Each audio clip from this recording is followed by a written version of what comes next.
wanted to turn up our defensive intensity.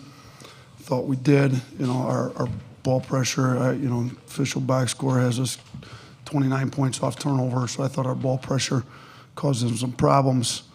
Our plan was to try to keep them out of transition, get them off the three-point line, pressure the ball on defense. On offense, I thought we could attack them a little bit better downhill than we had in the past. Obviously it's a thinner Kentucky team. They've got a lot of injuries, with Butler out, Robinson has been out on the year. And then Oweh, I think, got hurt a little bit. He only played 20 minutes. So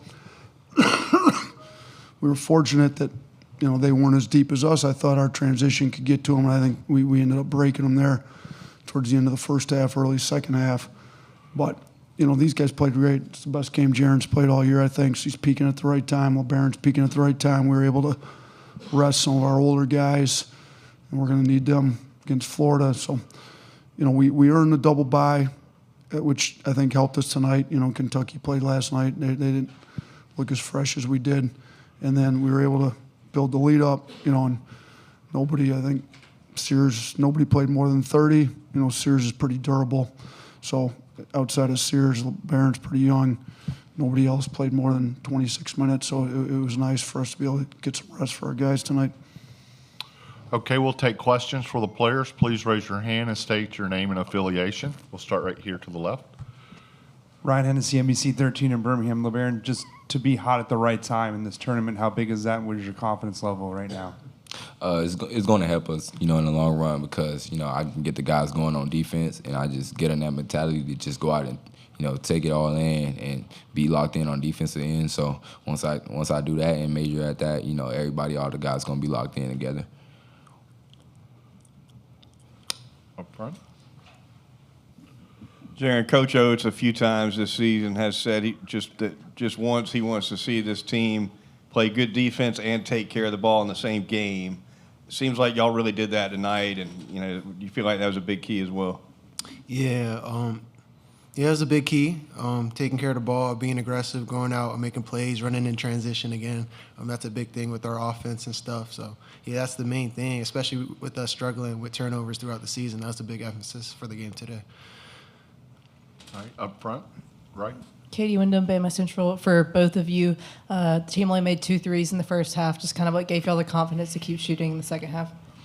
Coach O said it all the time, about just locking in. And if you're not making threes, you got to find some way else to impact the game. So, they emphasize offensive rebounding, getting in and help rebounding, helping the bigs, and just play hard on defense and just control what you can control. So that's a great thing. In the back. Hey, Emily Smart, Tuscaloosa News. This question's for LeBaron. I just wanted to ask, I counted 3 times that you had a driving layup off of an opponent turnover tonight. It seems like you've really fed off of that energy from plays like that a lot this season. Is that one of your favorites to make?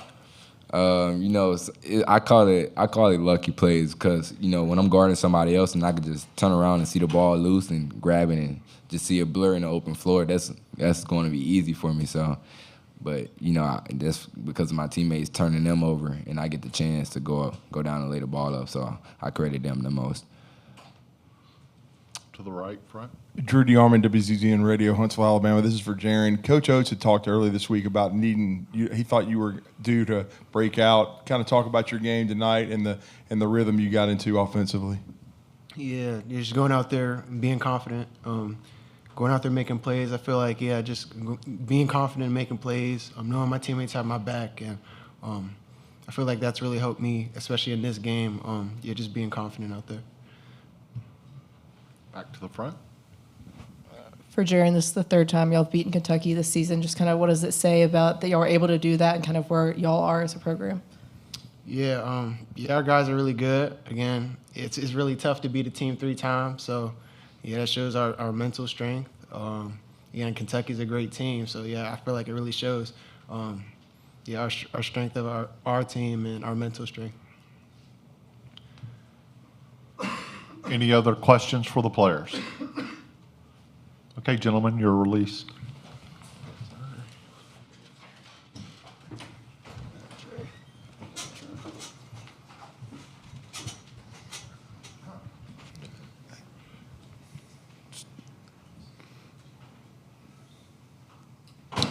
Okay, we'll start here to the left. Coach, you talk about peaking at the right time. What we saw last year down the stretch and going to the Final Four, what Jaren did. Are you seeing a little bit of that? And how dangerous can this team play tonight? Shoot, I hope that's coming. It looked like it tonight. I mean, if he hadn't gotten foul trouble, he was headed for, maybe a double-double, 20, and for sure he's headed for 20. So, he got that first drive, the and one. Good to see him finish at the rim aggressively. Stepped up to the line, some confidence, and knocked it in. Then he went 3 of 5 from 3. He had some unfortunate fouls that kind of limited his playing time. But yeah, shoot, he's an X factor for us with his size, athleticism, the way he can kind of play the 3 and 4. And put him at 6'10" at the 3. He's been great on some of these perimeter players with his size all over him. So when he's playing as well as he was on offense and able to do what he does on defense, I think he's a big X factor for us moving forward. Up front. Ben Roberts, Lexington Herald leader. You guys held them to 5 to 19 on threes, both among season lows. Just how big a part of the game plan was that, keeping that away, and then you mentioned the ball pressure with Butler out. How much did you guys think you could really disrupt those young guards? Yeah, I thought we could really pressure them. We pressured them at our place some, not as much as we'd have liked. But, they're down a little bit. Owe ended up having 5 turnovers himself. So I think part of it is, too, we've got good matchups on Owe. We've got tough, physical. He kind of just overpowers most guards in this conference, between Youngblood and then Diabate, Jaren Stevenson with his length. We've got different guys that are tough enough, strong enough, physical enough to kind of guard Owe. So we did a good job on him. And then some of the other younger guys I thought didn't handle the pressure, maybe as well.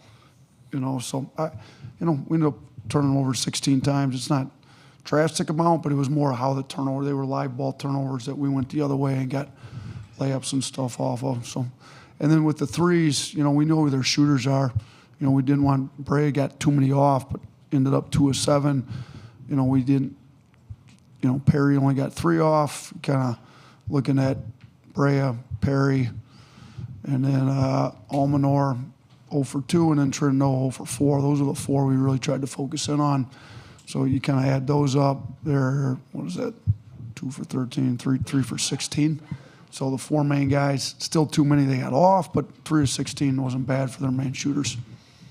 To the front. Chase Goodred with the Tuscaloosa News. Coach, this is the first 3-game win streak over Kentucky in school history. What do you think that says about just the direction of the program?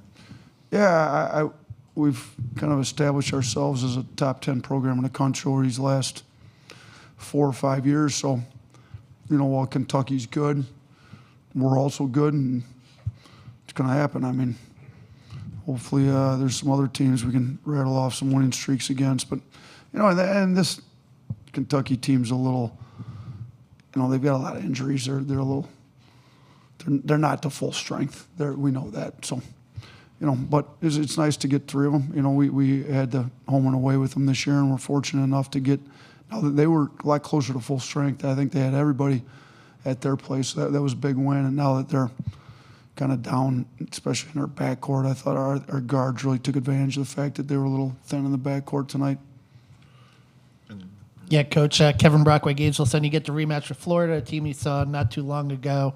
Just curious about, the familiarity of that being a factor, and then also, rebounding was a big issue in that game, how you address kind of the boards in the second meeting in that matchup. Yeah, we're going to need Cliff, Grant, Diabate, Jaren Stevenson. Our front court's got to be a lot better than they were last game. And so does our backcourt, to be honest with you. We just weren't very good. So, there was a few positive things we did against them. Second half, we kind of let it get to us. I thought their physicality, we were going to have to really lock into being significantly better against them. But they're one of the better teams in the country. They're fighting for a 1 seed like we are, so this will be a big game for both getting to the SEC championship and a 1 seed. Right here in the front. Can I get another water, please, from somebody? Sorry. You talked already in your opening about LeBaron playing his best basketball right now, kind of.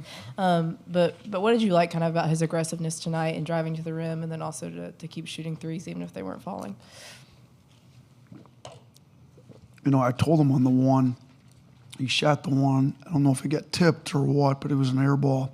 Then he passed up a couple immediately after. I said, just because you miss a shot, we're not passing up open threes. Like, that's not how we're doing it. So, he stayed aggressive. He only hit the one, but at least he was aggressive, which keeps him honest, and then he's able to get downhill. I thought the steals and the points off turnovers kind of got him going out in transition a little bit, got him aggressive, going downhill, finishing the rim. So, he was good. I mean, he's instinctual player. Got some steals. He ends up with 3 steals on the. I thought his defensive intensity kind of fueled his offense tonight and got him going downhill. Right here. Coach Drew DeArmond, WZZN Radio, Huntsville, Alabama. How big was it for Jaren? He had 4 fouls pretty early in the second half. You had to take him out, but he came back in. He was able to stay on the floor, got a loose ball, played pretty well on the defensive end. How big was it for him to stay on the floor with the bigs in foul trouble? Yeah, I mean, he got that block after he had 4 fouls. He ends up with 3 steals. I thought he was really good for us defensively. It was big that he was able to stay out there, because, like I said, we were able to rest some of these guys. Cliff plays 13 minutes, Grant plays 16 minutes. Some of the young guys with a little fresher legs were able to play some of the heavier minutes with, especially in the front court. Jaren and Diabate and Aiden Sherrill, Aiden at 15, but Diabate and Jaren both played more minutes than Grant and Cliff. So we're going to need the entire front court healthy for Florida, but I was super happy for Jaren. I mean, we needed him to play well. He needs his confidence. He got his confidence going tonight, so hopefully we see his confidence at a really high level moving forward here in March. Far left. David Sisk with Cats Illustrated. Coach, you had 80 possessions tonight. With Kentucky's depth situation, was there a certain number that you wanted to get to? You know what? We like to get to 80, and our for whatever reason, the guys that run our analytics box score, 2 of them got the flu while we were here, and so we got some subs in, and I don't have it in front of me, so I don't even know how many possessions we had. So none of my analytics box scores in front of me because apparently our subs in the analytics were not as good as our subs in the game. So I don't have it. So how many possessions was it? Perfect. So we got to 80. That's what we'd like to get to, especially with a team that would like to run with us. So yeah, that was good, especially with their depth being as low as it was. How good was it to get Darion back in for some game action after he's been out for a couple weeks? It was good. I mean, we knew he's going to be rusty. It's hard when you don't practice for, a few weeks in a row. You only had a few practices. He's trying to attack Andrew Carr, who's definitely got a few inches on him. But, he had the good kick out to Jaren in the corner. I thought, he was able to get a little flow, knock some of the rust off. We were able to get him almost 10 minutes. So I was happy with the way he played. He didn't have a turnover. Got the one shot, that he probably shouldn't have taken, but he was able to get a couple of rebounds. He had an assist, so he wasn't bad in his minutes. Any other questions? Okay, thank you. All right, thanks.